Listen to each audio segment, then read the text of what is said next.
ক্রীড়াঙ্গনের বাইরের লোক দিয়ে গঠন করা কুমিল্লা জেলা ক্রীড়া সংস্থার এডহক কমিটি বাতিলের দাবি জানিয়ে মানববন্ধন করেছেন জেলার ক্রীড়াঙ্গনের খেলোয়াড়, কোচ, ম্যানেজার ও সংগঠকরা। এ সময় কুমিল্লা জেলা প্রশাসকের মাধ্যমে যুব ও ক্রীড়া মন্ত্রণালয়ের উপদেষ্টা ও সচিব বরাবর স্মারকলিপি প্রদান করেন তারা।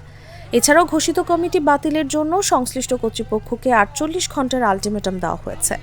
অন্যথায় কুমিল্লা জেলায় সব ধরনের খেলাধুলা অনির্দিষ্টকালের জন্য বন্ধ ঘোষণা করা হবে বলেও হুঁশিয়ারি উচ্চারণ করেন।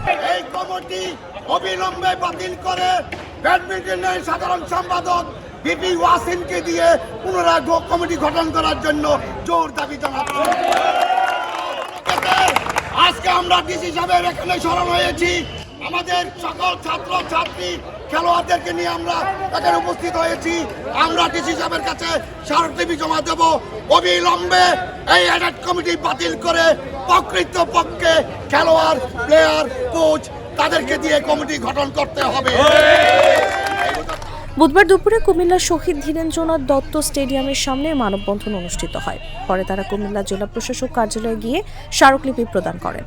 মানববন্ধনে বক্তারা বলেন, গত 14 জানুয়ারি কুমিল্লা জেলা ক্রীড়া সংস্থার এডহক কমিটি ঘোষণা করা হয়। ঘোষিত এই কমিটি ঘিরে আলোচনা হচ্ছে কুমিল্লা জেলা জুড়ে। এছাড়া কুমিল্লা ক্রীড়াঙ্গনের সঙ্গে যারা জড়িত আছি, এই কমিটি দেখে বেশ মর্মাহত। যাদের সঙ্গে ক্রীড়াঙ্গনের কোনো যোগাযোগ নেই এমন কয়েকজন এই কমিটিতে জায়গা পেয়েছেন। এমন অগ্রহণযোগ্য কমিটি আমরা মেনে নিতে পারছি না। আমরা এই কমিটিকে অবাঞ্ছিত ঘোষণা করলাম। কুমিল্লা জেলা ক্রীড়াঙ্গনের খেলোয়াড়, কোচ ও সংগঠকদের পক্ষে বক্তব্য রাখেন আদর্শ সদর ফুটবল দলের ম্যানেজার ও সংগঠক সাইফুল ইসলাম রায়হান, কুমিল্লা জেলা কারাতে অ্যাসোসিয়েশনের সভাপতি গাজী মামুন।